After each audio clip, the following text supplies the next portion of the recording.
من قرأ الفاتحة.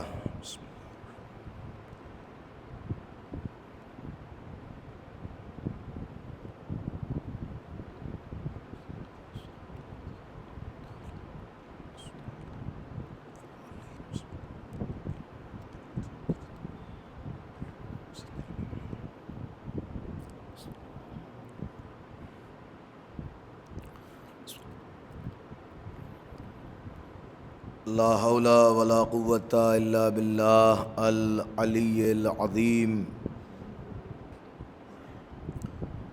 أعوذ بالله من الشيطان اللعين الرجيم. بسم الله الرحمن الرحيم.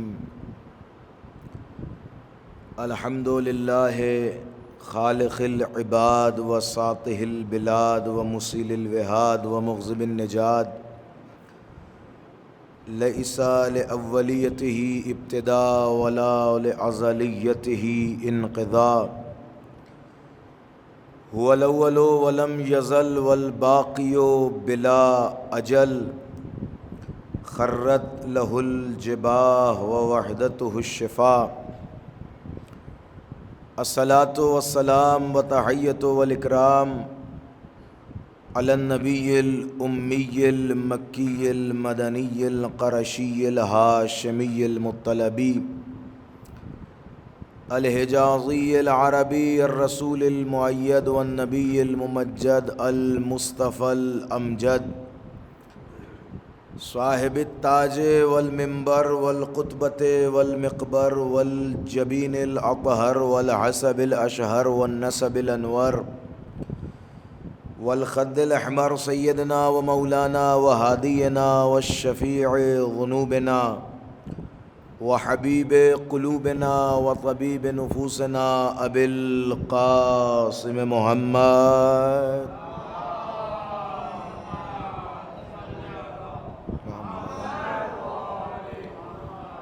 وآله الطيبين الطاهرين المعصومين المظلومين المنتجبين المنتخبين.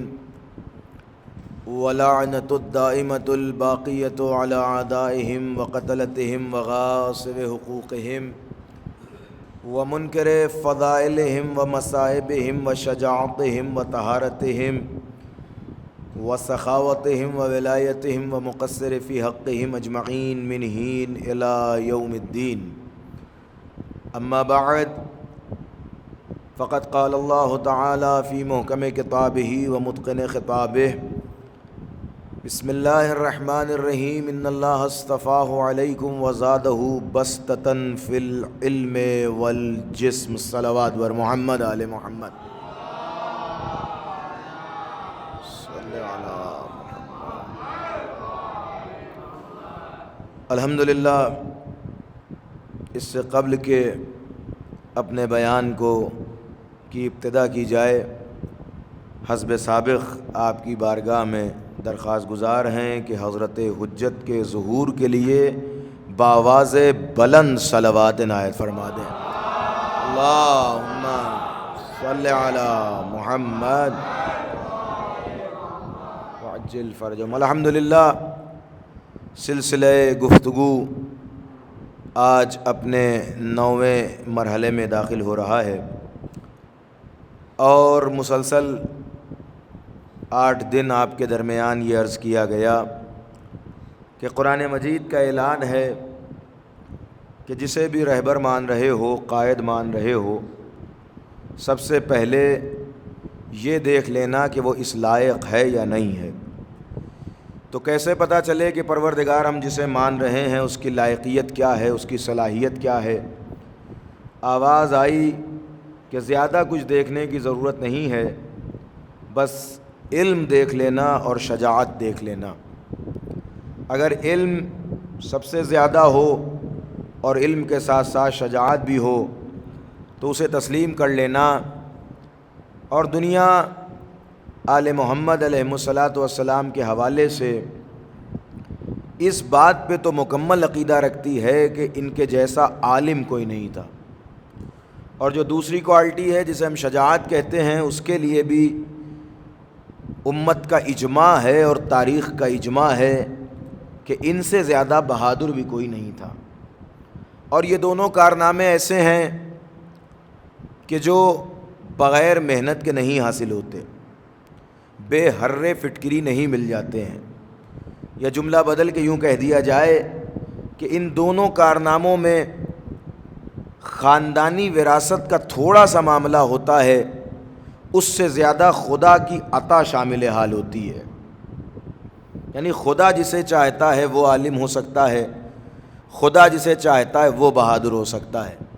اس کی سب سے بڑی دلیل یہ ہے کہ آپ دیکھنا چاہیں تو تاریخ میں آپ کو ایسے ہزاروں نام مل جائیں گے کہ پتہ چلا کہ جن کے والد بہت بڑے عالم تھے لیکن بیٹے کے اندر وہ علم کے نام کی کوئی بھی چیز نہیں آئی.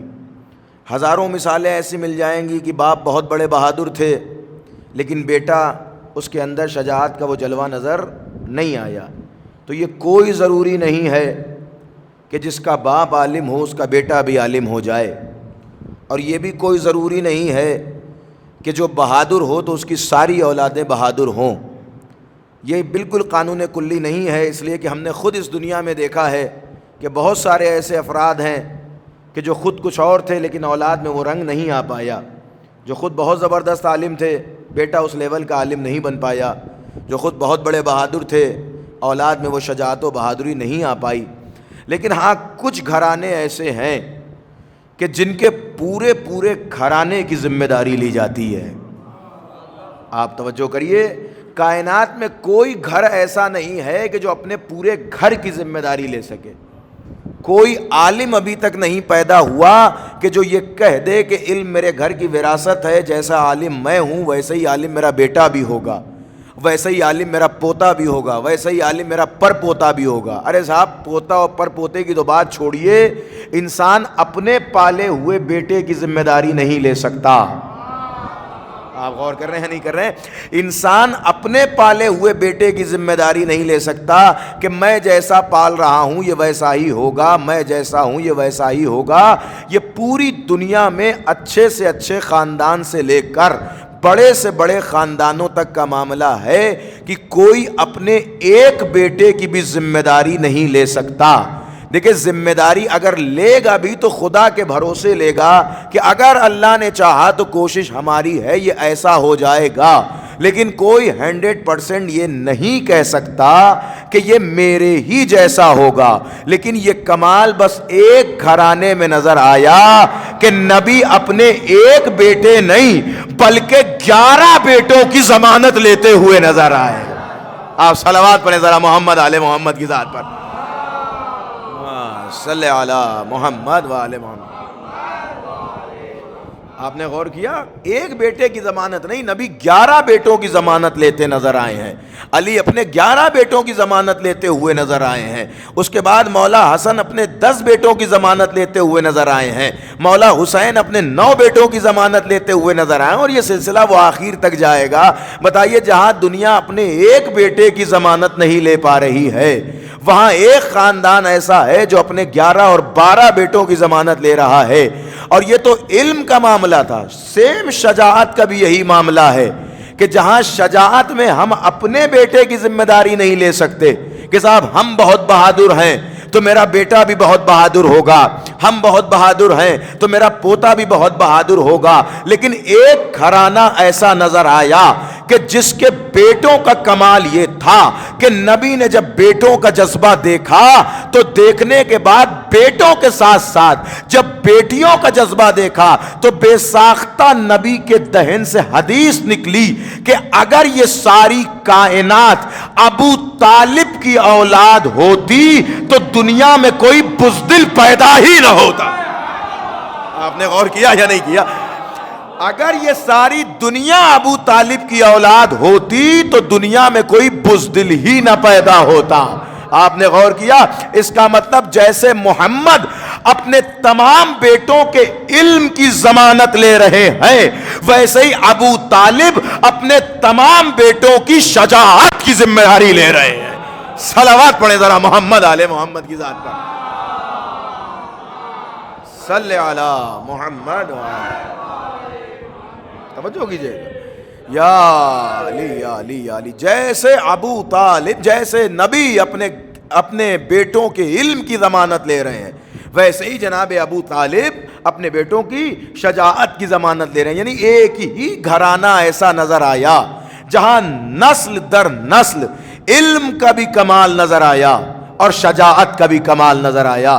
نہیں تو نارمل اس طرح ہوا ہے کہ بہت سے خاندان میں ایک دو نسلوں کے بعد یہ سلسلہ ختم ہو جاتا ہے. پتہ چلا باپ عالم تھا, بیٹے نے بھی محنت کر کے تھوڑی بہت عزت کما لی اور علم کے اس درجے پہ پہنچ گیا, لیکن بعد میں پتہ چلا کہ پوتے صاحب وہ منصب نہیں بچا پائے اور پر پوتے آئے تو ان کی لائن بالکل چینج ہو گئی. شجاعت کا بھی یہی معاملہ رہا. پتہ چلا دادا بہت بڑے شجاع و بہادر تھے, باپ کے اندر بھی شجاعت آئی مگر وہ والا روب و دبدبا اور ہیبت نہیں آئی جو دادا کے اندر ہوا کرتی تھی. اور اس کے بعد جب پوتوں تک معاملہ پہنچا تو پہنچتے پہنچتے پتہ چلا کہ وہ ساری بات ہی بدل گئی, وہ کوالٹیز ہی ختم ہو گئی. یعنی کوئی بھی صفت 2 سے 3 جنریشن تک نہیں چل پا رہی ہے, یا اگر چل بھی رہی ہے تو کوالٹی ایکسچینج ہو جا رہی ہے, بدل جا رہی ہے. لیکن یہاں کمال ایسا تھا کہ جو پہلے نے کہا وہی دوسرے نے کہا, جو دوسرے نے کہا وہی تیسرے نے کہا, جو تیسرے نے کہا وہی چوتھے نے کہا. اور شجاعت کا کمال ایسا نظر آیا کہ جیسے پہلا ذوالفقار لے کے آیا ویسے ہی آخری بھی جب آئے گا تو ذوالفقار لے کے آئے گا. اور ایک جملہ اور سن لیجئے, اور کمال علم و بلاغت و فضیلت یہ نظر آیا کہ اللہ نے جیسے پہلے کو کعبے سے بھیجا تھا ویسے ہی آخری کو بھی کعبے سے بھیجا جائے گا. سلامت رہے یا علی یا علی.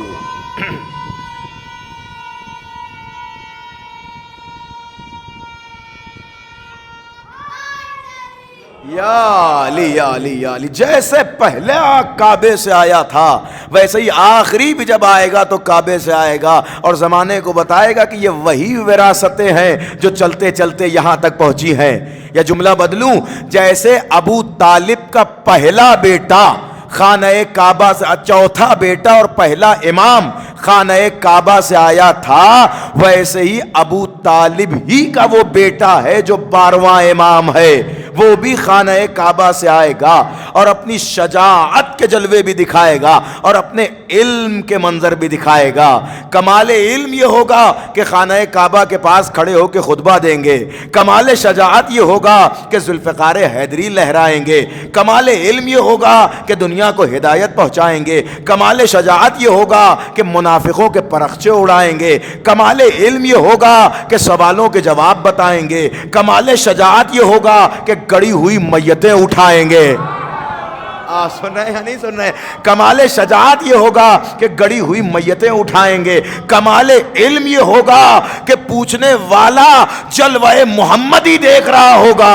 کمال شجاعت یہ ہوگا کہ لڑنے والا غضب حیدری دیکھ رہا ہوگا. آپ غور کر رہے ہیں؟ یہ خاندانی وراثت ہے اور ہمیشہ علم اور شجاعت کا ساتھ اللہ نے رکھا ہے کہ دیکھو ہمیشہ علم کے ساتھ شجاعت ہونی چاہیے. آپ ذرا محسوس کریں, اور پہلے علم کو رکھا پھر شجاعت کو رکھا. دیکھیں ہمارے یہاں بھی 12ویں امام کے کانسیپٹ میں ہم جب ذوالفقار کے ساتھ عرض کرتے ہیں تو ایک بہت بڑا طبقہ سمجھتا ہے کہ امام آنے کے بعد ڈائریکٹ ذوالفقار لہرائیں گے. دیکھیں وہ ذوالفقار حیدری اور وہ انجام, وہ غضب الہی کا جلوہ وہ تو دکھایا جائے گا, لیکن اس سے پہلے علم حیدری کا جلوہ دکھایا جائے گا. یعنی امام آتے ہی ذوالفقار نہیں نکالیں گے, پہلے خطبات فرمائیں گے, پہلے اپنی تعریف اپنا تعارف کروائیں گے, پہلے اپنے آپ کو پہچنوائیں گے, پہلے اپنے علم کے جوہر دکھائیں گے. اس کے بعد جو اس علم پہ ایمان نہیں لائے گا اس کا علاج ذوالفقار ہے. اب سمجھ میں آیا کہ جب علم جہاں کارگر نہ ہو وہاں شجاعت کی ضرورت ہوتی ہے. دیکھیں یہ تو میں بہت ادب سے جملہ کہہ رہا ہوں, نہیں تو ہمارے یہاں اردو محاورہ بھی مشہور ہے بھائی, علم کے بعد شجاعت اسی لیے رکھا گیا ہے کہ جو معاملہ زبان سے نہ حل ہو وہ تلوار سے حل ہوتا ہے, جو معاملہ کتاب سے نہ حل ہو وہ میدان میں حل ہوتا ہے, جو مسئلہ مدرسے میں نہ حل ہو وہ میدان تک لایا جاتا ہے. یا اردو محاورے میں سمیٹ کے کہہ دوں کہ جو لوگ باتوں سے نہیں مانتے انہیں لاتوں سے منوایا جاتا ہے. لہذا شجاعت کو اس لیے رکھا گیا. اور آپ دیکھیں کہ علم اور شجاعت کا ساتھ ایسا ہے کہ میدان جنگ جہاں صرف شجاعت ہی شجاعت ہے, لیکن اس میدان جنگ کو بھی علم سے خالی نہیں رکھا گیا. توجہ کیجیے گا، اب ایک اہم ترین گفتگو آپ کے درمیان عرض کر رہا ہوں. آپ کہیں صاحب کون سا علم میدان جنگ میں؟ آپ سنا کرتے ہوں گے میدان جنگ کی اہم ترین ڈیمانڈ کا نام ہے رجز. توجہ کیجیے گا، رجز کسے کہتے ہیں؟ میں اپنے ہمسن اور کمسن بھائیوں کے لیے ایکسپلین کر دوں. رجز کا معنی یہ ہے کہ جب عرب کلچر یہ تھا کہ جب بھی کوئی میدان جنگ میں آئے تو وہ اپنے باپ دادا کے ذریعے اپنا تعارف کروائے، اپنے آپ کو پہچنوائے، اپنے آپ کو بتائے کہ وہ کون ہے. اور ایسے ہی الٹی سیدھی زبان میں نہ بتائے، بلکہ شعر کہے اور شعر میں بتائے کہ وہ کون ہے. اسے کہتے ہیں رجز. رجز عرب میدان کا ایک کلچر ہے کہ جو بھی میدان جنگ میں لڑنے آ رہا ہے تو وہ اس کے اوپر یہ ضروری تھا کہ وہ تلوار بعد میں چلائے، زبان پہلے چلائے، پہلے بتائے کہ وہ کون ہے، بعد میں تلوار سے بتائے کہ اس کے اندر کتنی شجاعت ہے. اسے رجز کہا جاتا تھا. اور آپ سے بہتر رجز کون پہچانتا ہے؟ بھائی ہمارے گھر میں تو بچوں کو یاد ہے، انا الذی سمتنی امی حیدرا، میں وہ کہ جس کی والدہ نے اس کا نام حیدر رکھا ہے. یہ وہی میدان خیبر کی رجز ہے جو ہمیں بچپن میں سنائی جاتی ہے اور آج تک ہمارے کانوں میں وہ رجز محفوظ ہے. یہ رجز کسے کہا جاتا ہے؟ یہ علی نے آ کر اپنا تعارف کرایا تھا. تو ہر میدان جنگ میں عرب کلچر میں ضروری تھا کہ منہ اٹھا کے ایسے ہی تلوار نہ چلاؤ، جسے دل چاہے اسے نہ مارو. میدان جنگ میں آنے سے پہلے رجز پڑھنے کا طریقہ سیکھو. اس کا مطلب اسلام یہ چاہتا تھا کہ ہر آدمی میدان میں نہ چلا آئے، پڑھا لکھا آدمی میدان میں آئے. توجہ کیجیے گا بھائی، ظاہر سی بات ہے جو شعر نہیں کہہ پائے گا وہ کیسے رجز پڑھے گا؟ تو لہٰذا اسلام نے تلوار سے پہلے رجز کو رکھا کہ کم سے کم پہلے رجز پڑھنے کا طریقہ سیکھو، بعد میں تلوار چلانا. تو اسی لیے میدان جنگ میں رجز واجب کر دی کہ ہر آدمی ایرا غیرہ منہ اٹھا کے میدان میں نہ چلائے کہ مظلوموں کا خون بہاتا پھرے. ایک عالم میدان میں آئے تاکہ جس کا خون لازم ہے اسی کا خون بہایا جائے، ہر آدمی نہ آئے. اچھا اب رجز میں کیا کرنا ہے؟ صاحب تعارف کرانا، اپنے آپ کو پہچانوانا ہے. کیسے؟ اپنا نام بولنے کافی کا نہیں، اپنے باپ کے ذریعے، اپنے دادا کے ذریعے، اپنے پردادا کے ذریعے. گویا جملہ بدل کے کہہ دوں کہ اسلام پھر کہنا چاہتا کہ خاندانی لوگ میدان میں آئیں. اب ایک جملہ بڑی آسانی سے کہہ رہا ہوں، دیکھتا ہوں کہاں تک پہنچتا ہے. ارے قبلہ، میدان جنگ میں آنے کے بعد اپنا تعارف کرانا، اپنے آپ کو پہچانوانا ضروری تھا. اور کیسے ضروری تھا؟ کہ میدان جنگ میں آؤ، پہلے اپنا نام بتاؤ، پھر اپنے باپ کا نام بتاؤ، پھر اپنے دادا کا نام بتاؤ. پہلے اپنا نام بتاؤ، پھر اپنے باپ کا نام بتاؤ، پھر دادا کا نام بتاؤ. اب سمجھ میں آیا کہ بہت سے لوگ میدان جنگ میں جانے سے بھاگتے کیوں تھے؟ ہائے ہائے ہائے، غور کر رہے ہیں یا نہیں کر رہے ہیں؟ ارے صاحب ضروری ہے کہ باپ کا نام بتانا پڑتا ہے. اب اگر یہ میدان جنگ میں گئے اور جا کے باپ کا نام بتایا اور کوئی علی کے بھائی عقیل کے جیسا سامنے پڑ گیا، ارے کیا سنا آپ نے؟ یا علی، کوئی جناب عقیل کی طرح سامنے پڑ گیا اور اس نے پلٹ کے کہہ دیا میاں یہ تو آپ کے باپ کا نام نہیں ہے، تو تلوار نکلنے سے پہلے شجرہ نکل جاتا. صلوات بر محمد آل محمد کی ذات پر، صلی علی محمد والے.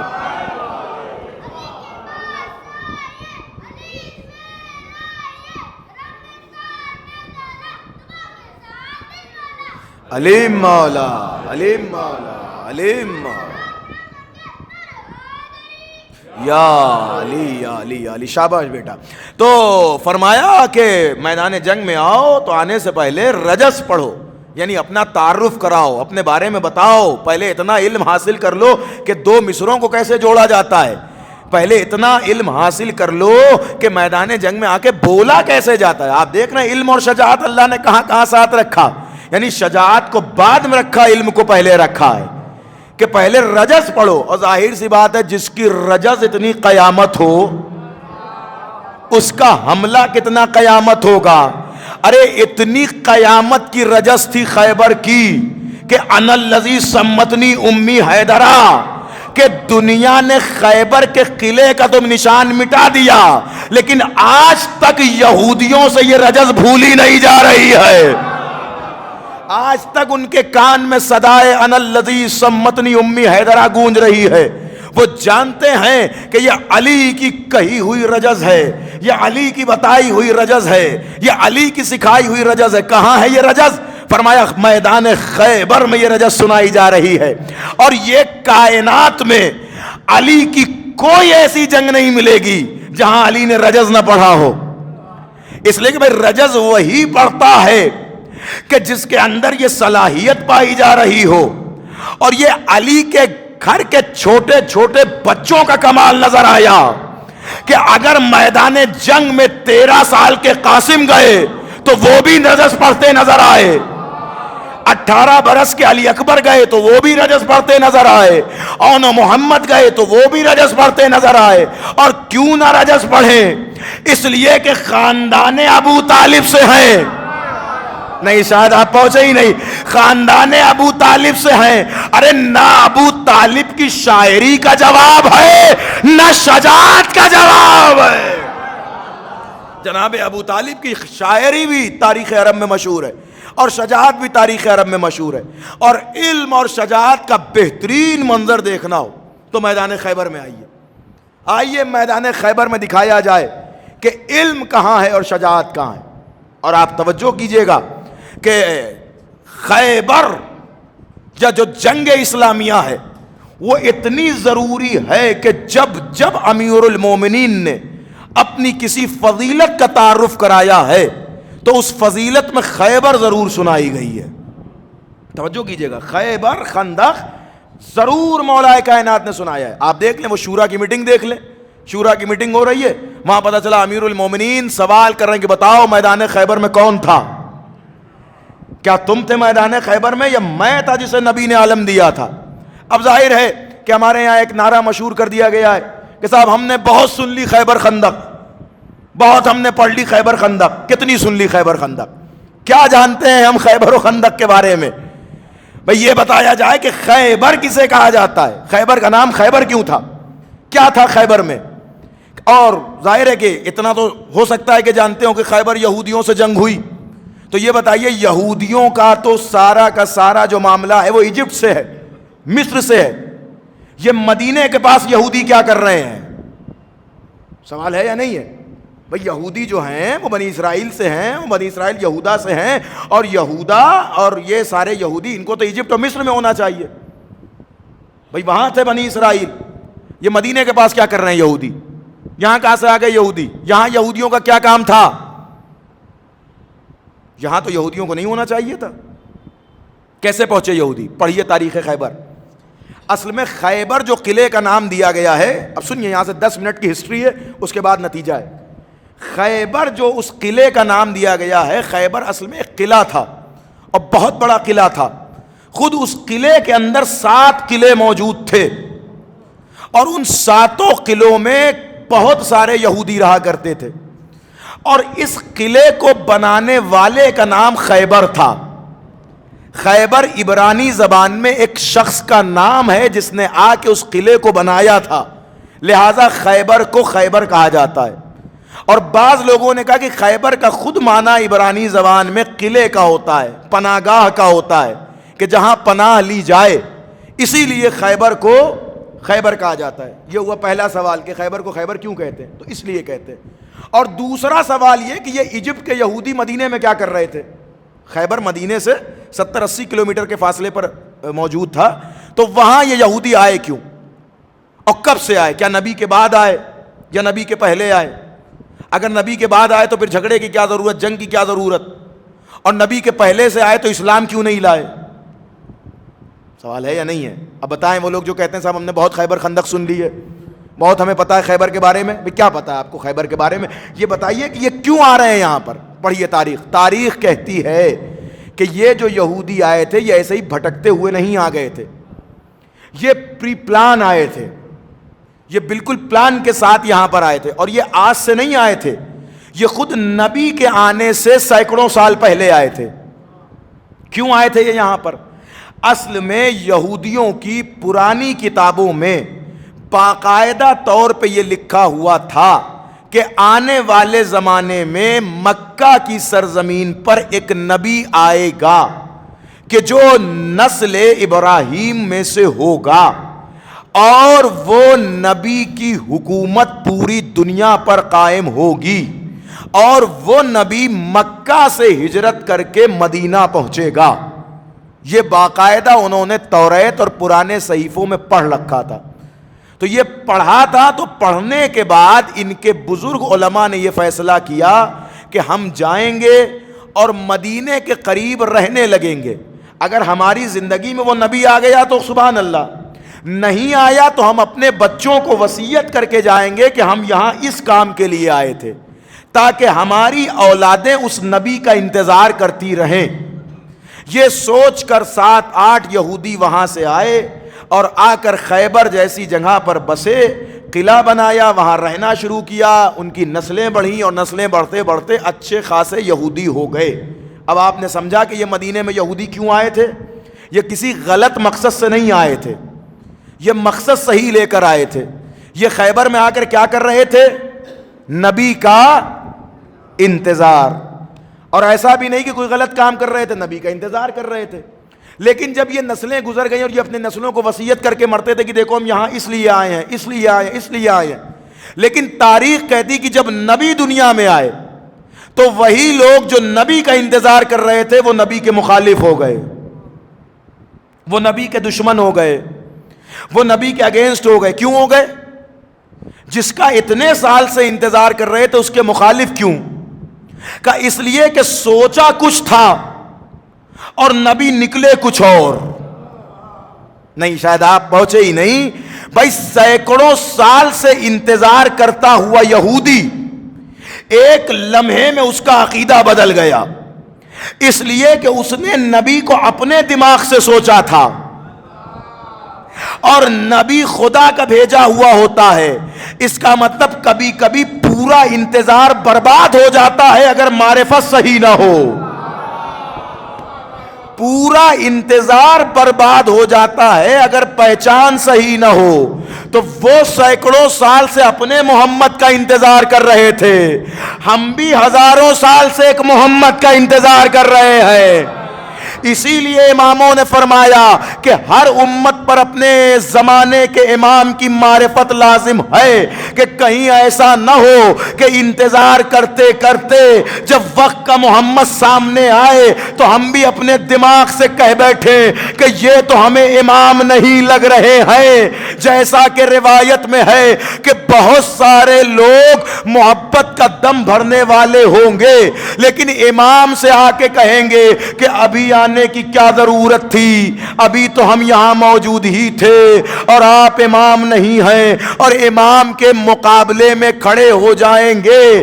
تو بالکل یہ نہ سوچئے کہ صرف انتظار کافی ہے، صرف انتظار کافی نہیں ہے بلکہ انتظار کے ساتھ ساتھ معرفت امام بھی ضروری ہے، شناخت امام بھی ضروری ہے، تاکہ امام کو پہچاننے کے بعد انتظار کریں، تاکہ جب ہمارا انتظار پائے تکمیل تک پہنچے اور انتظار مکمل ہو تو ہمیں کوئی حیرت نہ ہونے پائے بلکہ ہم یقین سے کہہ سکیں کہ ہم جس کا انتظار کر رہے تھے اسی کا دیدار کر رہے ہیں.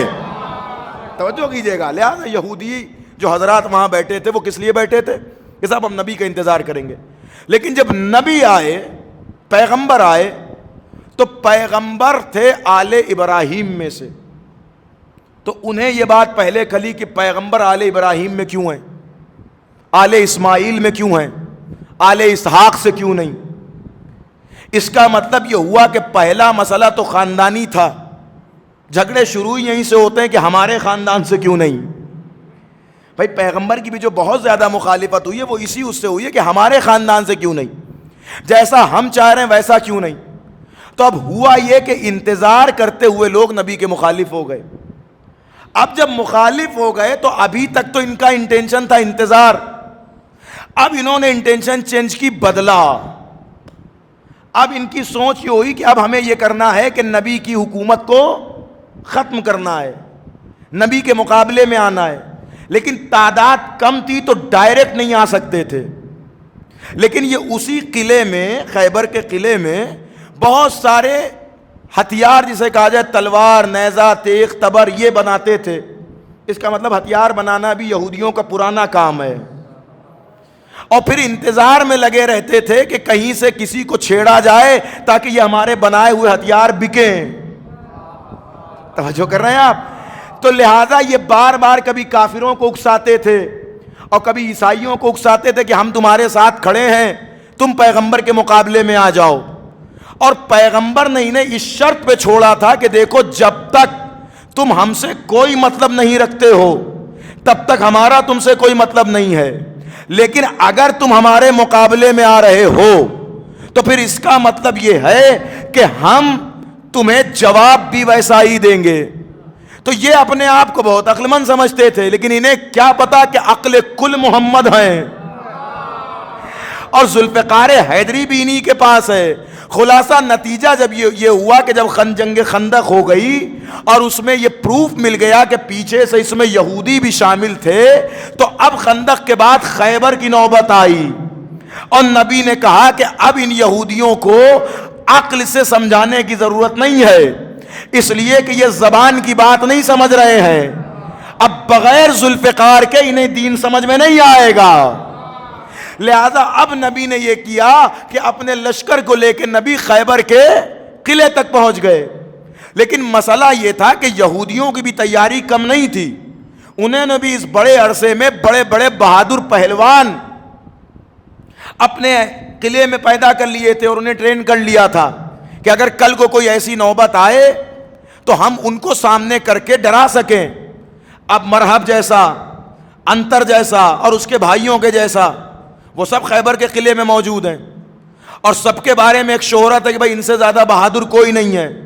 نبی لشکر تو لے کے پہنچ گئے ہیں اور ماشاءاللہ لشکر روز تیز رفتار سے جا بھی رہا ہے، لیکن عالم یہ ہے کہ جا تو روز رہا ہے لیکن خیبر فتح نہیں ہو رہا ہے. اس لیے کہ ظاہر سی بات ہے، صرف خیبر میں جانا کمال نہیں ہے، میدان میں رکنا کمال ہے. بھائی توجہ کیجئے گا، میدان میں رکنا کمال ہے. اور میدان میں انسان وہی رکتا ہے جس کے اندر شجاعت ہو. اب ظاہر ہے کہ میدان میں آ تو گئے ہیں لوگ، لیکن تاریخ کہتی ہے کہ علم لے کے جاتے ہیں، ادھر سے خیبر کے دروازے کی کھڑکی کھلتی ہے، صرف مرحب کا چہرہ دکھتا ہے. چہرہ دیکھ کے پوری طاقت سے گئے ہوئے رہبران دین اپنی پوری طاقت سے واپس چلے آتے ہیں. اس لیے کہ چہرہ دیکھا، ہیبت طاری ہوئی، شجاعت تو ہے نہیں، رکے. ان تاریخ کہتی ہے کہ 39 دن یہی سلسلہ چلتا رہا. جس خطرے کو مٹانے کے لیے نبی پہنچے تھے، نبی کے لشکر پہ اسی کا خطرہ منڈرانے لگا، لشکر کا حوصلہ پست ہونے لگا. آخر میں نبی کو اعلان کرنا پڑا، لَأُعْطِيَنَّ رَایَةَ غَدًا رَجُلًا كَرَّارًا غَيْرَ فَرَّارٍ يُحِبُّهُ اللَّهُ وَالرَّسُولُ وَيُحِبُّ اللَّهَ وَالرَّسُولُ. فرمایا کل میں علم اسے دوں گا جو مرد ہوگا، کرار ہوگا، غیر فرار ہوگا، بڑھ بڑھ کے حملہ کرنے والا ہوگا. خدا اور رسول اسے دوست رکھتے ہوں گے، وہ خدا اور رسول کو دوست رکھتا ہوگا. یعنی ایک علم دینے کے لیے نبی نے 5 شرطیں بتائیں.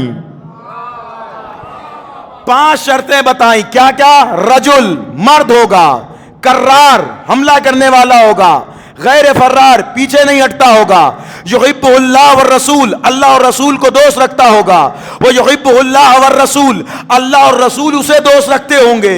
اس کا مطلب نبی نے بتا دیا کہ علم اسے دیا جائے گا جس کے اندر یہ 5 صفتیں ہوں. لیجئے، ہمیں خیبر کے میدان سے پتا چلا کہ علم اٹھانے کے لیے پنجتنی ہونا چاہیے. توجہ کیجئے گا، نبی نے فرمایا علم اسے دیا جائے گا جس کے اندر یہ 5 صفتیں ہوں. اب تاریخ کہتی ہے کہ یہ جو بھاگنے والے افراد تھے، یہ رات بھر اس انتظار میں رہے کہ کل علم ہمیں مل جائے، کل علم ہمیں مل جائے. لیکن ملے کیسے؟ اس لیے کہ اتنے دن تو لے کے گئے، کچھ نہ کر سکے. لیکن اب مسئلہ یہ ہوتا تھا کہ جب پلٹ کے آتے تھے تو روز کا معمول بنا لیا تھا. نبی پوچھیں کیوں واپس آئے تو رہبر کہہ دے لشکر بھاگا. نبی لشکر سے پوچھیں کیوں واپس آئے تو لشکر کہہ دے کہ رہبر بھاگا. اب تاریخ نے تو لکھ دیا, کنفیوژن پھیلا دیا گیا کہ رہبر نے کہا لشکر بھاگا, لشکر نے کہا رہبر بھاگا. ہمیں اور آپ کو کیسے پتا چلے کہ کون بھاگا؟ نہیں, سنیے بھائی, سنیے بھائی, آج تک تو تاریخ میں یہی لکھا ہے رہبر نے کہا لشکر بھاگا, لشکر نے کہا رہبر بھاگا. ہمیں اور آپ کو کیسے پتا چلے کہ کون بھاگا؟ تو کوئی مشکل کی بات نہیں ہے. 40ویں دن دیکھیے, اگر نبی رہبر بدلے تو اس کا مطلب رہبر بھاگتے رہے ہیں. ارے بھائی توجہ کیجئے گا. اور اگر لشکر بدلے تو اس کا مطلب لشکر بھاگتا رہا. لیکن ہم نے 40ویں دن دیکھا کہ لشکر تو وہی تھا. نبی نے کہا کہ آج علمدار بدلا جائے گا, آج رہبر بدلا جائے گا, اور زمانے کو سمجھا دیا جب تک علی کو رہبر نہیں مانو گے ایسے ہی بھاگنا پڑے گا.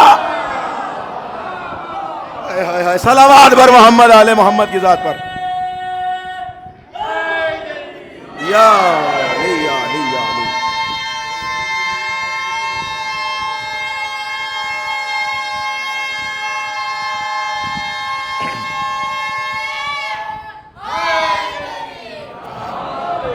یا علی یا علی. غور کیا آپ نے؟ جب تک علی کو نہیں رہبر مانو گے ایسے ہی بھاگتے رہو گے الٹے سیدھے رہبروں کے چکر میں. لہذا اب جب علی کو رہبر بنا کے بھیجا گیا مولا کائنات کو, تو اب تو جنگ خیبر کا عالم ہی بدل گیا. اس لیے کہ اب وہ آ رہا تھا کہ جو صاحب علم بھی تھا اور صاحب شجاعت بھی تھا. تاریخ کہتی کہ وہ پورا قلعہ جو تیار کیا گیا تھا, اس قلعے میں بڑے بڑے بہادر تو موجود ہی تھے, لیکن دیکھیں یہودیوں کو بھی پتا تھا کہ صرف بہادری سے جنگ نہیں جیتی جاتی, جنگ علم سے بھی جیتی جاتی ہیں. تو لہذا مرہب انتر اور ان سب کے ساتھ ساتھ انہوں نے ایک عالم نجومی بھی اپنے پاس رکھا تھا, اور وہ نجومی مرہب کو بتاتا تھا کہ تمہیں کس سے لڑنے جانا ہے اور کس سے نہیں. تاریخ کہتی کہ جب مولا کائنات آئے اور نبی نے سجا کے سوار کے اپنے ہاتھوں سے علم دے کے جب مولا کائنات کو میدان خیبر میں بھیجا, تو اب تاریخ کہتی ہے کہ مثل سابق اس نے اسی طریقے سے پھر خیبر کے دروازے کی کھڑکی کھولی اور کھڑکی سے اپنی گردن باہر نکالی, اور باہر نکال کے جو روز کا انداز تھا اس کا, کہتا تھا تم جا رہے ہو یا میں آؤں. تو ابھی تک جو آتے تھے وہ کہتے تھے آپ وہیں رہیے, ہم ہی جا رہے ہیں. لیکن اب تاریخ کہتی جب علی آئے تو اس نے اسی انداز سے سر سے کھڑکی سے سر نکال کے کہا کہ تم جا رہے ہو یا میں آؤں. علی نے کہا تم وہیں رکو, میں خود آ رہا ہوں. ارے بھائی توجہ کیجئے گا. علی نے کہا تم وہیں رکو, میں آ رہا ہوں. اب جب زبان بدلی, لہجہ بدلا, تیور بدلا, انداز بدلا, تو مرہب کا مزاج بھی بدلا. مرہب نے اپنا سر پیچھے کیا, عالم کا سر آگے کیا. ارے بھائی توجہ کیجئے گا. وہ جو نجومی بیٹھا ہوا تھا اس کا سر آگے کیا کہ دیکھو یہ آج کون آ گیا ہے. آج تک تو میرا چہرہ دیکھ کے لوگ چلے جاتے تھے, یہ کون آ رہا ہے جو مجھ سے کہہ رہا ہے کہ تم رکو میں خود آ رہا ہوں. اب جب عالم نے دیکھا تو عالم نے پوچھا کہ تمہارا نام کیا ہے؟ امیر المومنین نے بتایا کہ میرا نام علی ہے. نہیں سنیے گا ذرا سا, میرا نام علی ہے. اب اس نے اپنی کتاب کھولی, اپنے ستاروں کو رکھا, اپنے اٹکلوں کو رکھا, اٹکل کے بعد جوڑنا شروع کیا, اور جوڑ گھٹا کے وہ نجومی مرہب کو دیکھتا ہے, باہر کھڑکی سے سر نکال کے علی کو دیکھتا ہے, علی کو دیکھتا ہے, پھر مرہب کو دیکھتا ہے, اور مرہب سے کہتا ہے کہ اگر اپنی جان کی خیریت چاہتے ہو تو اس کے مقابلے میں نہ جانا. آئے ہائے توجہ کیجئے گا. اگر اپنی جان کی خیریت چاہتے, بھائی آج تو ساری دنیا خیبر پڑھ رہی ہے, تو آپ کو خیبر سننے میں کیا شرم آ رہی ہے؟ ارے جو سال بھر کہتے تھے کہ خیبر خندق سے کیا مل رہا ہے, اب اس سال تو وہ بھی جھوم جھوم کے خیبر پڑھ رہے ہیں. سب کو خیبر سنائی جا رہی ہے, سب کو خیبر سمجھائی جا رہی ہے. ارے بھائی جیسے ہی اس عالم نے کہا کہ دیکھو اگر اپنی جان کی خیریت چاہتے ہو تو اس کے مقابلے میں نہ جانا. مرہب نے پلٹ کے پوچھا کیوں؟ کہا اس لیے کہ کل تک جو آتے تھے وہ اور تھے, آج جو آیا ہے وہ اور ہے. کہ وہ کون ہے؟ کہ میرا پورا علم نجوم کہہ رہا ہے کہ اگر تم اس کے مقابلے میں گئے تو خیبر میں کوئی یہودی نہیں بچے گا. توجہ کیجئے گا, اگر تم اس کے مقابلے میں گئے تو خیبر میں کوئی یہودی نہیں بچے گا. مرحب سوچنے لگا کہ ایسا کیسے ہو سکتا ہے, یہ کیسے ہو جائے گا. فرمایا کہ ہمیں بہت ساری عورتیں تانا دیں گی. بھائی غور کیجئے گا, یہودی تھا لیکن اسے پتا تھا کہ میدان جنگ میں جانے سے بزدلی نہیں کی جاتی, نہیں تو عورتوں کا تانا سننا پڑتا ہے. عالم منع کرتا رہا لیکن وہ اپنی شجاعت پہ بھروسہ کرتے ہوئے میدان جنگ میں آ گیا, اور اس نے یہ سوچا کہ میرے پاس شجاعت ہے, لیکن اگر شجاعت سے پہلے علم لے لیتا. بھائی موضوع ہے ذہن میں یا نہیں ہے؟ اگر شجاعت سے پہلے عالم کی بات مان کر علم لے لیتا تو شاید جان بچ جاتی. لیکن تاریخ کہتی ہے کہ وہ نکلا, اور نکلنے کے بعد میدان میں آیا. لیکن آپ یاد رکھیں چونکہ عالم نے سمجھا دیا تھا تو بہت ہی سیفٹی کے ساتھ آیا, بڑی ہی تیاری کے ساتھ آیا, بڑے ہی جسے کہا جائے کہ اپنے آپ کو سجا سوار کے اور اپنا تمام پروٹوکول فالو کر کے آیا. یوں ہی نہیں چلا آیا, اس لیے کہ عالم نے کہہ دیا تھا کہ تمہاری جان کو خطرہ ہے. اب جب میدان میں آیا تو عالم یہ تھا کہ گرجتا ہوا کہتا ہے انا الذی سمتنی امی مرحبا, میں وہ کہ جس کی ماں نے جس کا نام مرحب رکھا. علی نے بھی کائنات کے عالم میں اس طریقے سے فرمایا انا الذی سمتنی امی حیدرا, میں وہ کہ جس کی ماں نے اس کا نام حیدر رکھا. اچھا, جیسے ہی علی نے اپنی ماں کا ذکر کیا مرحب کو اپنی ماں یاد آ گئی.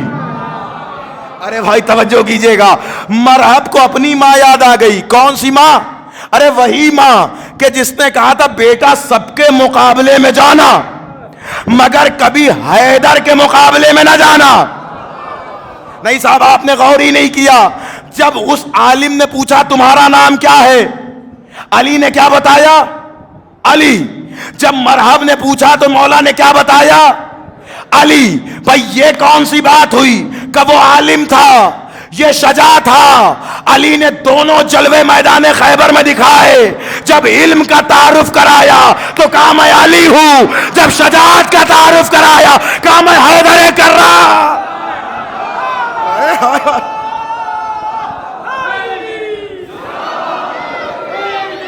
یا علی یا علی یا علی یا علی, علی مولا علی مولا یا علی یا علی یا علی. توجہ کیجئے گا, فرمایا کہ میرا نام علی ہے, اور جب مرحب کے سامنے اپنا تعارف کرایا تو فرمایا میرا نام حیدر ہے. انا الذی سمتنی امی حیدرا. جیسے ہی حیدر کہا وہ پورا جسے کہا جائے کہ جس روب میں مرحب تھا اس کا روب پسینے میں بہنے لگا. اور ظاہر سی بات ہے تاریخ لکھتی ہے, ایک جملہ کہہ رہا ہوں دیکھتا ہوں کہاں تک پہنچتا ہے. تاریخ لکھتی ہے کہ پہلا ایسا شہ سوار تھا جو میدان میں اس انداز سے آیا تھا, اس کا چہرہ اتر گیا. کیوں؟ اس لیے کہ ماں نے کہا تھا کہ علی کے مقابلے میں نہ جانا, حیدر کے مقابلے میں نہ جانا. اس کا مطلب ماں یہودیہ تھی لیکن شریف تھی. نہیں توجہ کی آپ نے, ماں یہودیہ تھی لیکن شریف تھی. کم سے کم اماں کو اتنی عقل تو تھی کہ بچے کو علی کے مقابلے میں جانے سے روکا. ارے بھائی غور کیا نہیں کیا آپ نے؟ کم سے کم اتنی تو عقل تھی کہ بچوں کو علی کے مقابلے میں نہیں جانے دیا جاتا. اما وہ کیسی ماں تھی جو منہ بولے بچوں کو جنگ جمل میں لے کے چلی آ. بھائی توجہ, غور کیا آپ نے؟ بھائی وہ یہودیاں ہونے کے باوجود کہ دیکھو حیدر کے مقابلے میں نہ جانا, علی کے مقابلے میں نہ جانا. لیکن تاریخ کہتی کہ وہ آیا تو اپنے پروٹوکول کے ساتھ تھا, آیا اپنی سیفٹی کے ساتھ تھا. پہلا شہ سوار تھا کہ جس نے میدان جنگ میں آنے سے پہلے 2 خول پہنے تھے. نارمل 1 خول پہنا جاتا ہے لیکن وہ 2 خول پہن کے آیا تھا. زرہ نارمل 1 پہنی جاتی ہے, وہ 2 زرہ پہن کے آیا تھا. کمربند پٹکا 1 لگایا جاتا ہے, وہ 2 پٹکے لگا کے آیا تھا. جوتے نارملی 1 پہنے جاتے ہیں, وہ ڈبل جوتا پہن کے آیا تھا. اس لیے کہ عالم نے سمجھا دیا تھا نا کہ دیکھو خطرے میں ہے تمہارا فیوچر، تمہاری جان خطرے میں ہے، تو اس نے اپنی سیفٹی کا انتظام کیا، 2 خول، 2 زرہ، 2 کمر بند، 2 جوتے، 2 خول، 2 زرہ، 2 کمر بند، 2 جوتے۔ علی کی بھی تلوار عدالت نے دیکھا کہ جب سب 2 ہے تو مرحب 1 کیوں؟ ارے کیا سنا آپ نے؟ ارے بھائی سنیے، ہاں میں کیا عرض کر رہا ہوں، علی کی بھی تلوار عدالت نے دیکھا کہ جب سب 2 ہے تو مرحب 1 کیوں؟ اب جو تلوار علی چلی تو جو 1 تھا وہ 2 ہوا، جو 2 تھا وہ 4 ہوا۔ بھائی توجہ کیا آپ نے؟ صلوات بر محمد آل محمد کی ذات پر۔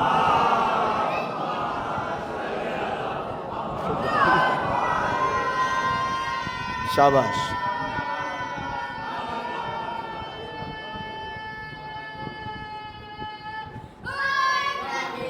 یا علی یا علی۔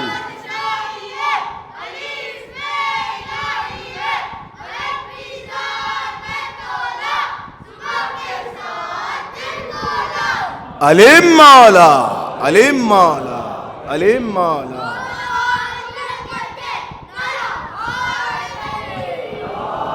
یا علی یا علی یا علی۔ توجہ کیا آپ نے؟ اب جو علی کی تلوار عدالت چلی تو پھر ہوا وہی کہ جو ہونا تھا۔ اب اس کا مطلب یہ ہے کہ اگر علی مقابلے میں ہوں اور علی سامنے ہوں تو پھر ایک کیا ڈبل تبل پاور بھی لگا لو بچ نہیں پاؤ گے۔ تلوار عدالت علوی چلی اور مرحب کا کام تمام ہوا۔ مرحب کا گرنا تھا کہ یہودیت کا قلعہ ڈھہ گیا، اس لیے کہ سارا عالم اس کے اوپر تھا، سارا قلعہ ڈیپینڈ اس کے اوپر تھا۔ اب اس کے بعد علی نے مرحب کو قتل کرنے کے بعد پتھر پہ علم گاڑا، پتھر پہ علم گاڑنے کے بعد علی خیبر کے در کی طرف بڑھے۔ توجہ کیجئے گا، یعنی علی اپنی شجاعت دکھا چکے، علم دکھا چکے، اب شجاعت الہی دکھانا چاہتے ہیں۔ نہیں، غور کیجئے گا، یہ جو شجاعت کی بات ہو رہی ہے یہ عام شجاعت کی بات نہیں ہو رہی ہے، یہ شجاعت الہیہ کی بات ہو رہی ہے، یہ قوت ربانیہ کی بات ہو رہی ہے۔ جیسے علم الہی ہوتا ہے ویسے ہی شجاعت بھی شجاعت الہی ہوتی ہے۔ اب اس کے بعد علی مرحب کو قتل کر کے جب آگے بڑھے تو عالم یہ ہوا کہ وہ جو دروازے پہ سپاہ کھڑی تھی اس نے علی کا چہرہ دیکھا، پوری سپاہ اندر کو بھاگی، دروازے کو علی کے سامنے بند کیا، اور انہوں نے سوچا کہ یہ دروازہ بند ہو گیا تو علی باہر رہ جائیں گے۔ میں کہوں گا کیسے احمق ہو تم، یہ خود نبی کے علم کا دروازہ ہے۔ نہیں، جملہ تو اب میں کہنے جا رہا ہوں۔ خیر، یہودیوں نے دروازہ بند کر لیا کہ علی کے سامنے دروازہ بند کر لیں گے تو ہم بچ جائیں گے، اما علی کے سامنے کسی دروازے کی حیثیت نہیں ہے جو رک جائے۔ علی کو آنا ہوتا ہے تو کعبے کی دیوار میں در ہو جاتا۔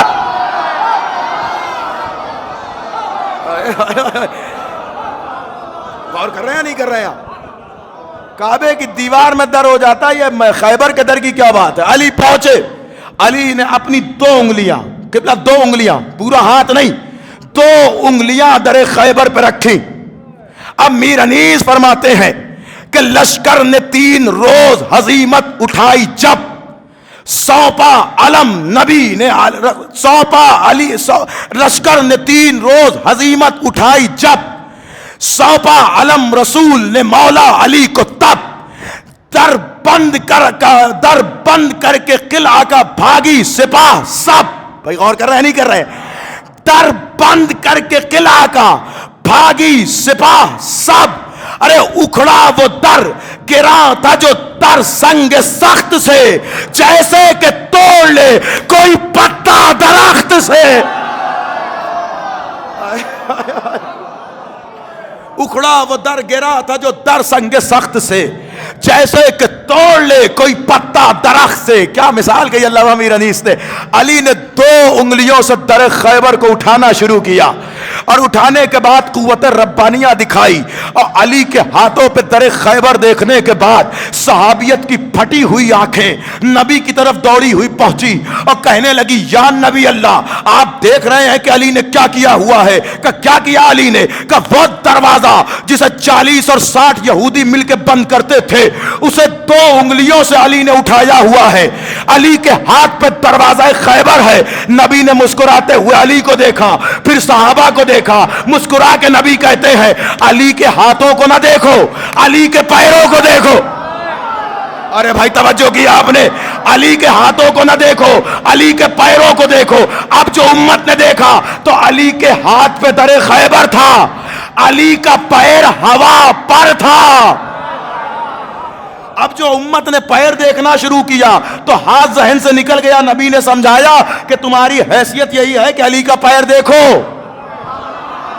ارے توجہ کیجئے, میں کیا عرض کر رہا ہوں, پیر سے آگے نہ بڑھنا, پیر سے آگے نہ بڑھنا, ہمیشہ علی کا پیر دیکھنا.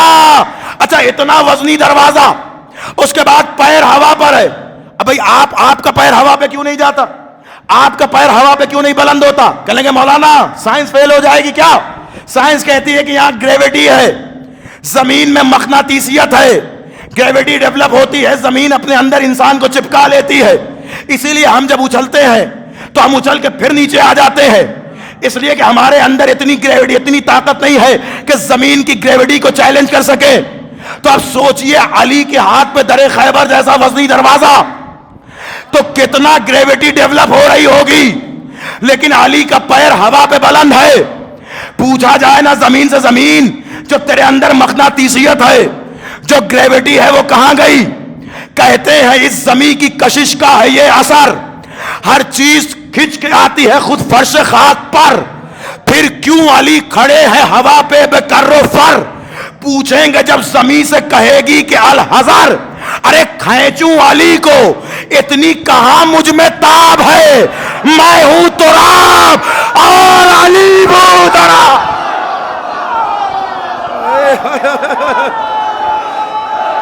حیدر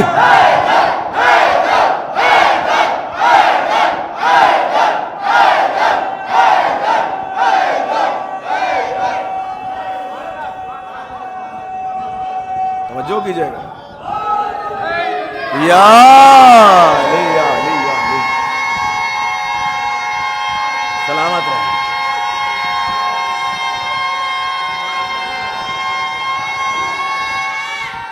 حیدری جزاک اللہ. یا علی یا علی یا علی یا علی یا علی.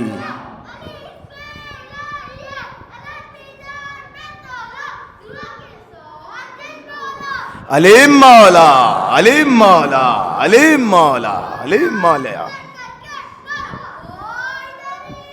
یا علی یا علی, شاباش, سلامت رہیں. یا علی یا علی یا علی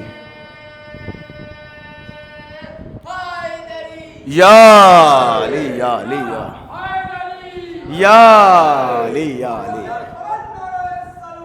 اللہم صلی علی محمد وآل محمد. کھینچوں علی کو, اتنی کہاں مجھ میں تاب ہے, میں ہوں تراب اور علی بو تراب. آپ غور کر رہے ہیں کہاں علی کی بات کر رہے ہو؟ علی ہوا, دوش ہوا پہ ہے علی کے قدم, اور ہاتھوں پہ در خیبر ہے. پڑھ دی میں نے خیبر, اس میں ابھی بہت کچھ باقی ہے لیکن ختم کر رہا ہوں چونکہ دامن وقت میں گنجائش نہیں ہے. ارے صاحب اب لوگ کہتے ہیں بتائیے 1-1 گھنٹے کی مجلس ہو جاتی ہے, کوئی میسج نہیں دیا جاتا, کوئی پیغام نہیں دیا جاتا. میں اس سے بڑھ کے کیا پیغام ہوگا, اس سے بڑھ کے کیا میسج ہوگا؟ اب اگر خیبر میں بھی میسج چاہیے تو چلو میسج بھی لیتے جاؤ. ارے خیبر سے ایک میسج تو یہ بھی ملتا ہے کہ اگر وہ یہودی ہوتے ہوئے اپنی امی کی بات مان لیتا تو علی کے ہاتھوں مارا نہ جاتا. بھائی توجہ کر, لے کے جائیے میسج آپ بھی. اگر وہ یہودی ہوتے ہوئے بھی اپنی والدہ کی بات مان لیتا تو کبھی علی کے ہاتھوں مارا نہ جاتا. اس کا مطلب وہی بچے مارے جاتے ہیں کہ جو علی کے مقابلے میں آتے ہیں. تو لہٰذا خیبر کے میدان میں شجاعت علوی کا نمونہ بھی نظر آیا اور علم علی کا کمال بھی نظر آیا. علم کا کمال یہ تھا کہ بڑا سے بڑے نجومی اپنے علم نجوم کی کتابیں پٹک کے علی کے ہاتھوں پہ بیعت کرتے نظر آئے. اور شجاعت کا کمال یہ تھا کہ بڑے سے بڑے یہودی علی کی ضرب دیکھ کے علی کو اپنا مانتے ہوئے نظر آئے. اس کا مطلب یہ ہے کہ جیسا کمال علم. اب سمجھ میں آیا کہ لوگوں کو خیبر کیوں نہیں ہضم ہو رہی ہے؟ اس لیے کہ خیبر میں علم علی بھی نظر آئے گا اور شجاعت علی بھی نظر آئے گی. اور ظاہر ہے کہ جاہلوں کو علم کہاں سے ہضم ہو جائے، اب بزدلوں کو شجاعت کیسے سمجھ میں آ جائے؟ یہ خیبر نہیں ہے، یہ علی کے علم کی بھی دلیل ہے اور شجاعت کی بھی دلیل ہے. اور بہت کچھ ایسا ہے کہ جو ابھی ہمیں نہیں پتا ہے، نہیں جانتے ہم. آپ ذرا محسوس کریں کہ نہ جانے علی کے کمال کا عالم یہ تھا کہ ملت مسلمہ کی ایک بہت بڑی خاتون کی روایت ہے، وہ کہتی ہیں کہ خیبر میں صدقہ تھا علی کی ذوالفقار کا کہ علی نے جب خیبر کو فتح کیا تو ہم نے پیٹ بھر کے کھجوریں کھائی ہیں. لیکن بعد میں اپنے آپ کو غنی ونی لکھ لینا یہ اور ہے. بھائی سن رہے یا نہیں سن رہے میں کیا عرض کر رہا ہوں؟ بعد میں اپنے آپ کو منوا لینا کہ صاحب ہم تو یہ تھے اور وہ تھے اور وہ تھے. تو تاریخیں تو لکھ رہی ہیں نا کہ پیٹ بھر کھانا بھی علی کی ذوالفقار کے صدقے میں مل رہا ہے. لیکن کمال علی ابن ابی طالب یہ تھا کہ اتنا مال خیبر سے ملا کہ ہر گھر میں ایک سے ایک کھانا بن رہا تھا، لوگ شکم پر ہو کے کھانا کھا رہے تھے. اور جب علی گھر پہنچے تو علی کے گھر میں فاقہ تھا اور ہر طرف مدینے میں علی کی ذوالفقار کا قصیدہ پڑھا جا رہا ہے. کیا کہنے علی کے، کیا کہنے علی کے. اور خالی ہاتھ جب علی گھر پہنچے، فاطمہ نے علی کا چہرہ دیکھا، مسکرا کے کہا یا علی آج تو صبح سے آپ کے جلوے ہیں، آپ کی تعریفیں ہو رہی ہیں. علی نے حمد کی، خدا کا شکر ادا کیا. فاطمہ نے کہا یا علی ہم نے سنا ہے کہ خیبر کے میدان میں اتنا مال تقسیم ہوا ہے کہ آج مدینے کے ہر گھر میں عید کا دن ہے. فرمایا جی بنت رسول، مال خیبر کے میدان میں بہت تقسیم ہوا اور مجھے رسول نے 2 برابر دیا تھا، لیکن میں خیبر سے مدینے آتے آتے تک سب کچھ بانٹ آیا. فاطمہ نے اسی وقت سجدہ کیا یا علی جس کے پاس آپ ہوں اسے مال دنیا کی کیا ضرورت ہے. یا علی میں یہ نہیں کہتی، میں نے اس لیے نہیں آپ سے پوچھا ہے، یا علی آپ جس کے پاس ہوں اسے مال دنیا کی کیا ضرورت ہے. علی بھی مسکرا کے کہہ رہے ہوں گے جس کے پاس فاطمہ ہے پھر اسے دنیا کی کیا ضرورت ہے. یہ ہے کمال علم علی ابن ابی طالب. آپ کیا سمجھتے ہیں خیبر کوئی عام جگہ کا نام ہے؟ خیبر کے بعد مسلمانوں کی فائنینشیل حالت مضبوط ہوئی ہے، مسلمانوں کے اپنے حالات مضبوط ہوئے. جس کی ذوالفقار کے صدقے میں تم پیٹ بھر کھانا کھا رہے تھے، اس کے بچے کو کربلا کے میدان میں 3 دن کا بھوکا پیاسا رکھنا یہ کہاں کا انصاف تھا؟ جس کی ذوالفقار کے صدقے میں تمہیں بھر پیٹ کھجوریں نصیب ہوئیں، ان کے گھر کے بچوں کو اور پوتوں کو کربلا کے میدان میں الاتش کی صدائیں بلند کرنے پہ مجبور کر رہے ہو. وہ تو امتحان کی گھڑیاں ہیں جو حسین اور اولاد حسین صبر کی منزلوں سے گزر رہے ہیں، ورنہ اگر زمین کو حکم دے دیں تو زمین اپنے چشمے ان کے اوپر جاری کر دے. لیکن حسین ابن علی بتانا چاہتے ہیں کہ دیکھو ہم جب منزل امتحان سے گزرتے ہیں تو کیسا امتحان دیتے ہیں. چھوٹے چھوٹے بچوں کا بھی عالم یہ ہے، چھوٹے چھوٹے بچوں کا بھی عالم یہ ہے کہ پیاس کا شکوہ تو ہے زبان پر، لیکن بیعت کا شکوہ نہیں ہے اور بیعت کا کوئی تصور نہیں. تاریخ کہتی ہے کہ ننھے ننھے بچوں نے جب تک عباس زندہ تھے تب تک صدائے الاتش بلند کی، لیکن عباس کا علم جب خیمے میں آیا تو اس کے بعد سے بچوں نے صدائے الاتش نہیں بلند کی. آپ جانتے ہیں کیوں ارباب ازا؟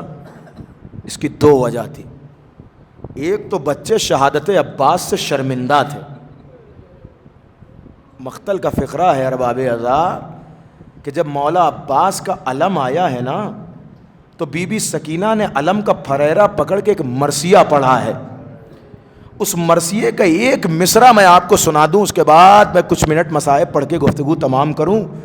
مولا کا جنازہ تو نہیں آیا خیمے میں، اس لیے کہ مولا عباس نے وصیت کر دی تھی کہ میرا لاشا خیمے میں نہ لے جائیے گا. لیکن مقتل کا فقرہ ہے کہ جب حسین ابن علی علم لے کے خیمے میں آئے، خیمے کے در پہ سکینہ نے علم کو تھاما اور تھام کے ایک جملہ کہا میرا چچا کہاں ہے؟ حسین نے کہا وہ ترائی پہ شانے کٹائے سو رہے ہیں عباس. سکینہ نے علم کے پھریرے کو پکڑ کے مرثیہ پڑھا, اے چچا اگر معلوم ہوتا کہ آپ جاؤ گے اور واپس نہیں آؤ گے, قسم خدا کی سکینہ پیاسی مر جاتی, آپ سے پانی کا شکوہ نہ کرتی. اللہ اکبر, اللہ اکبر. اس لیے ابوالفضل العباس کو ابوالفضل العباس بھی کہتے ہیں کہ شانے کٹانے کے بعد تک جس نے بچوں کی حسرتوں کا مان رکھا ہے. سنیے ارباب اعضاء, مقتل کا فقرہ ہے. صاحب قمر بنی ہاشم لکھتے ہیں کہ کربلا کے روضے میں, روضہ ابوالفضل عباس میں مجلس ہو رہی تھی. اب مجلس کے درمیان ایک عالم نے پڑھا کہ میرے عباس کے سر پہ گرز مارا گیا. ابوالفضل عباس کے سر پر گرز مارا گیا, ضربت لگائی گئی. بہت گریا ہوا, لوگوں نے رویا, مجلس ختم ہوئی. اسی مجلس میں ایک اور عالم بھی بیٹھے ہوئے تھے, وہ بھی بہت رو رہے تھے, گریا کر رہے تھے. ظاہر سی بات ہے, مولا عباس کے روضے میں مجلس ہو رہی ہو, مولا عباس کے مصائب پڑھے جا رہے ہوں, شہادت پڑھی جا رہی ہو کہ سر پہ گرز مارا گیا, تو کون نہیں روئے گا. لیکن جب مجلس ختم ہو گئی تو اس عالم نے, جس عالم نے مجلس پڑھی تھی, اس سے کہا, دوسرے عالم نے, کہ جو روایتیں معتبر نہ ہوں وہ نہ پڑھا کرو. انہوں نے کہا اس روایت میں کیا قباحت ہے؟ کہ کیا تم نے سنا نہیں ہے کہ میرے مولا عباس کا قد اتنا طویل تھا, اتنے طویل القامت تھے عباس, کہ جب گھوڑے پہ بیٹھ کر گھٹنوں کو موڑتے تھے تو مولا کا گھٹنا گھوڑے کے کان تک پہنچتا تھا. تو جس کی طوالت اور طویل اور لمبائی کا یہ عالم ہو, جب وہ شخص گھوڑے پہ بیٹھتا ہوگا تو کتنا زیادہ قداور ہوتا ہوگا. تو اتنے قداور شخص کو کوئی گرز کیسے مار سکتا ہے, کوئی ضرب کیسے مار سکتا ہے؟ یہ انہوں نے اعتراض کیا. اس پڑھنے والے کو بھی سمجھ میں آ گیا. اس نے کہا ٹھیک ہے آغا, آج کے بعد سے میں یہ مصائب نہیں پڑھوں گا. یہ کہہ کے واپس چلا گیا. اور واپس جانے کے بعد ایک دو دن کے بعد اپنے اندر ہی اندر میں بہت زیادہ یہ غلطی محسوس کر رہا تھا کہ کہیں ایسا تو نہیں کہ میں نے مولا کی شان میں کوئی گستاخی کر دی, میں نے کیوں ایسا مصائب پڑھ دیا کہ جس سے مولا کی عظمت تھوڑی سی کم نظر آ رہی ہے. سویا, معافی مانگ کے روتے ہوئے سویا. خواب میں دیکھا کہ ابوالفضل العباس تشریف لائے اور آ کے کہتے ہیں کہ اے ذاکر, تو میرے مصائب کیوں نہیں پڑھتا ہے؟ وہ ذاکر نے کہا قبلہ, میں تو آپ کے حرم کا خطیب ہوں, میں تو اکثر آپ کے حرم میں آپ کے مصائب پڑھا کرتا ہوں. کہا نہیں وہ مصائب نہیں, میرے وہ مصائب پڑھا کر کے میرے سر پہ گرز مارا گیا. سنیے, اب عباس کی زبانی, عباس کے مصائب ختم ہو رہی مجلس. میرے سر پہ گرز مارا گیا. اس نے خوابی میں ابوالفضل عباس سے کہا مولا, میں نے ایک دن یہ مجلس میں پڑھا تھا, مجھے فلاں عالم نے منع کیا کہ یہ روایت صحیح نہیں ہے. عباس تڑپ کے کہتے ہیں اس عالم کو کیا پتا کہ کربلا میں مجھ پہ کیا گزر گئی. اللہ اکبر, اللہ اکبر. تو کہا مولا کیا آپ کے سر پہ گرز لگا تھا؟ کہا بالکل میرے سر پہ گرز لگا تھا. کہ مولا کیسے لگا؟ وہ عالم تو یہ کہہ رہا تھا کہ آپ اتنے طویل القامت تھے کہ جس کے سر پہ گرز مارنے کا امکان ہی نہیں ہے. مولا آپ تو فرس پہ گھوڑے پہ سوار تھے. اب عباس اپنی زبانی بیان کرتے ہیں, اے ذاکر سنے گا میرے ساتھ کربلا میں کیا ہوا. جب میں فراز سے پانی بھر کے اٹھا اور میری پوری تمنا یہ تھی کہ یہ ایک مشکیزہ آب کربلا کے صحرا سے ہوتا ہوا حسین کے بچوں کے خیمے تک پہنچ جائے. میں بہت تیزی سے بڑھ رہا تھا, کسی شقی نے بڑھ کے میرے دائیں بازو پہ وار کیا, میرا دایاں بازو قلم ہوا, میں نے علم کو بائیں بازو سے پکڑا, مشکیزے کو دانتوں میں دبایا, میں اور تیزی سے آگے بڑھ رہا تھا. پھر اس کے بعد کسی نے پیڑ کے پیچھے سے, درخت کے پیچھے سے چھپ کے وار کیا, میرا بایاں بازو بھی قلم ہوا, میں نے علم کو گھٹنوں میں دبایا, مشکیزے کو دانتوں میں دبایا, اور میں بڑی تیزی سے گھوڑے کو آگے بڑھا رہا تھا. رفتار کے ساتھ میں خیمے کی طرف بڑھ رہا تھا. اچانک سے ایک سنسناتا ہوا تیر آیا کہ جو آ کے میری دائیں آنکھ میں پیوست ہو گیا. ایک آنکھ میں تیر لگ گیا, لیکن مجھے ابھی بھی رستہ نظر آ رہا تھا, میں اور آگے بڑھ رہا تھا. پھر ایک اور سنسناتا ہوا تیر آیا کہ جو میری پیشانی پہ لگا, پیشانی سے بہتا ہوا خون میری آنکھوں میں جم گیا. اب ایک آنکھ میں تیر, ایک آنکھ میں خون, مجھے رستہ نظر نہیں آیا. ارے میں خون صاف بھی کیسے کرتا, اس لیے کہ میرے ہاتھ سلامت. ایک منٹ مجلس تمام ہو رہی ہے ارباب اعضا. ارے میں آنکھوں کا خون صاف کیسے کرتا؟ اس لیے کہ میرے ہاتھ سلامت نہ تھے. میں آنکھوں کا تیر کیسے نکالتا؟ اس لیے کہ میرے ہاتھ سلامت نہ تھے. سنے گا ذاکر، ابھی میں آگے بڑھ ہی رہا تھا کہ ایک سنسناتا ہوا تیر آیا جو مشکے سکینہ پہ لگا. یہ سکینہ کا مشکیزہ نہیں چھدا، یہ تیر میرے دل پہ لگا. جزاک اللہ، جزاک اللہ. بآخری جملہ، یہ تیر میرے دل پہ لگا. میں نے چاہا کہ میں اپنی آنکھوں کا خون صاف کر لوں، لیکن کیسے صاف کرتا؟ اس لیے کہ ہاتھ نہیں تھے. تو میں نے سوچا کہ میں اب رستے دیکھنے کے لیے اپنی آنکھ سے تیر نکالوں. میں تیر کیسے نکالتا؟ تیر نکالنے کے لیے جھکا. میں نے سوچا کہ اپنے آنکھ کے تیر کو اپنے گھٹنوں کے درمیان دبا کے نکال لیا جائے. ارے جب میں تیر نکالنے کے لیے گھٹنوں کے قریب گیا، کسی ملعون نے میرے سر پہ گرز مارا. اب جو گرز کا لگنا تھا میں گھوڑے پہ سنبھل نہ سکا. ارے کربلا میں جو بھی گھوڑے سے گرا وہ اپنے ہاتھوں کو سہارا بناتا تھا. میں کیسے سہارا کرتا؟ میرے ہاتھ سلامت نہ تھے. میں زین سے زمین پہ آیا. فاطمہ نے ہاتھوں کو پھیلا دیا. آؤ میرے لال عباس، میں اس مقتل کی سرزمین پہ تمہارا انتظار کر رہی. الا لعنت اللہ علی القوم الظالمین وسيعلم الذين ظلموا أيّ منقلب ينقلبون.